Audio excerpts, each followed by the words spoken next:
All right, we'll get started. We'd like to welcome 2023 Open Championship winner Brian Harman into the interview room here at the RBC Heritage.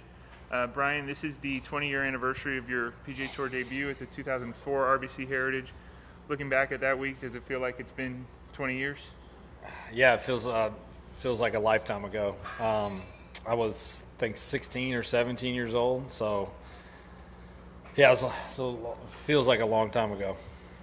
What kind of memories do you have coming back to this tournament every year? As I mentioned to you, you've made the second most starts of any player in the field. How does it feel to be back here, especially as a major champion for the first time? Yeah, this is one of my absolute favorite stops all year. State of South Carolina, I'm so happy that they've got such a good field. This is such a great event, and they've always supported this event, even when it got a little dicey there. I don't know, 7-8 years ago, we were afraid we were going to lose this tournament. I'm so glad that it's still here and kind of made it through, and they've got a great field, great weather. It's going to be a fantastic event. All right, we'll take some questions out here. If you have a question, we'll get a microphone to you. We'll start over there with Amy. Good morning, Amy from WJCL ABC Savannah. It always seems like you have a good following here, being a local guy. So entering this tournament, how special is it to always come back, getting to play basically in your home backyard? And also, do you have any local friends or family that you plan on seeing this week? Yeah, we always entertain a pretty big crowd. This week, my parents, my in-laws, a bunch of friends from Savannah.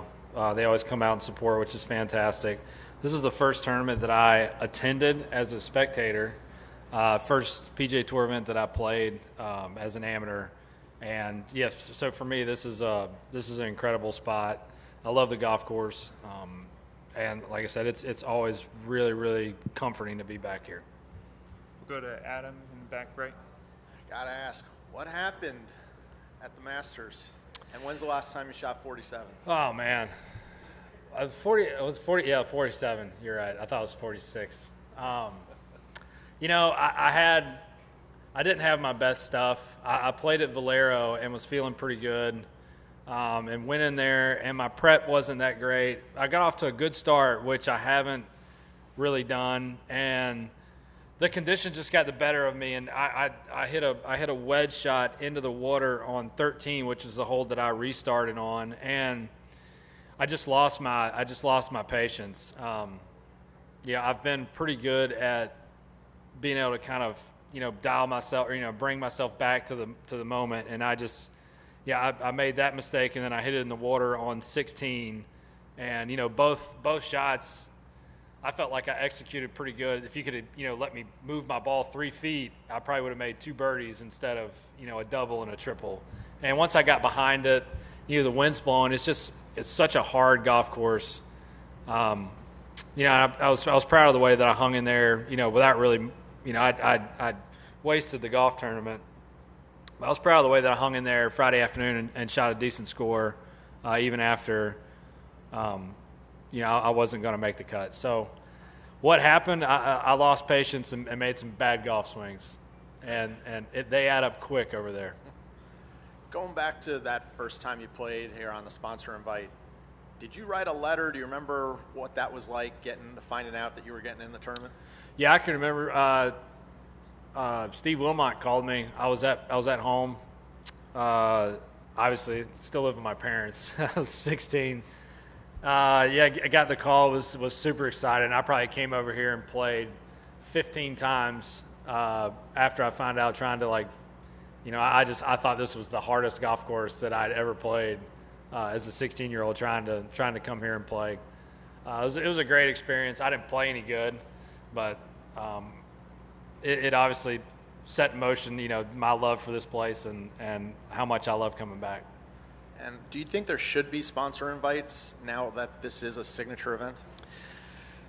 Well, it's a tricky one. I mean, in the pure meritocracy of it, no. But we're asking sponsors to pony up extra money for these events, and so I don't see how you can ask them to also not have sponsor exemptions. So I hear arguments for both sides, and I understand both sides. I don't really have a strong opinion either way. I think the elevated events have been, for me anyway, have been a fantastic experience. They have an aura about them that makes it feel like a old school PGA Tour event. Like they feel like a really big deal, and I've been very excited to compete in them. Doug? First of all, when have you not had a strong opinion about anything? In press conferences, I don't have strong opinions. Are you? Is any part of you surprised that Scottie is playing this week with everything going on, and is there a part of you that hopes he doesn't? Yeah, there's lots of parts of me that hope he doesn't play. No, I'm not surprised. He's he's one of those guys that when he commits to do a thing, he's going to do it. Yeah, he's about as impressive as a guy that you're ever going to meet. I can remember when he first came out, I was razzing him about Texas football. I was trying to get a reaction out of him. He wouldn't give it to me. I was joking with him, and I was impressed that he didn't bite on that. And then I can remember it was either his what year is this for him? 5 or 6? 4, 5, 4, 5, 6? 5. So this would have been maybe his second year. His rookie year or second year. We're playing together in Detroit, and he shoots. I mean, something. He shoots a bad score the first day, and then the second day he goes out. He's got no chance to make the cut, and he shoots like this perfect 65, like just all day, just like what you see now. And that was really impressive because I felt like most guys that were first year, they would have kind of mailed it in, but he just went through his routine and shot a great score. So Scottie's success has not surprised me. He's got like the perfect mental strength and demeanor to do what he's doing. Ron and then Rex. Speaking of him, at least from the outside looking in, it seems like the gap between him and others has widened a little bit. Does it feel that way at all? It feels that way from the inside looking out, too. Yeah. Well, how is it more up to him to come back, or how do guys reach where he is or chase him down? Yeah, that's kind of the rub of our game. And I'm sure the guys felt the same way when Tiger was winning every tournament that he stepped foot on. It feels like right now that if Scottie shows up with anything above a B game, he's probably going to be right there. He's been so consistent. He works extremely hard. I can remember at the Players this year, he had just won Bay Hill the day before, and Monday afternoon he's out golf ball after golf ball after golf ball, working. So he's very dedicated to it. And like I said, he's got a great mental approach to the game, and I don't think that he gets enough. I don't think he gets enough credit for the way that he does putt. Everyone wants to pick apart his putting, but it seems plenty good to me. Rex? Brian, just to follow up on that, I think 2012 and 2013 would have been your probably your biggest crossover year, playing alongside Tiger Woods when he was winning a lot. Do you see comparisons between those two? 2012, I think Tiger won 5 times. He swept the Invitational. It seems like Scottie on his current trajectory would be very comparable to that. Yeah, he's just, he's extremely good, and he's playing extremely good, I'm super excited for him and Meredith to welcome their child into the world. They're going to be fantastic parents. He's a very agreeable person to be around, and I can't say enough nice things about him. We got one up front here from Tim.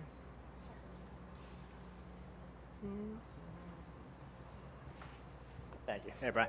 How has the reception that you receive everywhere changed since the Open, and how exciting is it to think to Thursday morning or afternoon, whenever it is that you're announced at this event closest to home? A lot of people you probably haven't seen or heard since July welcoming you here.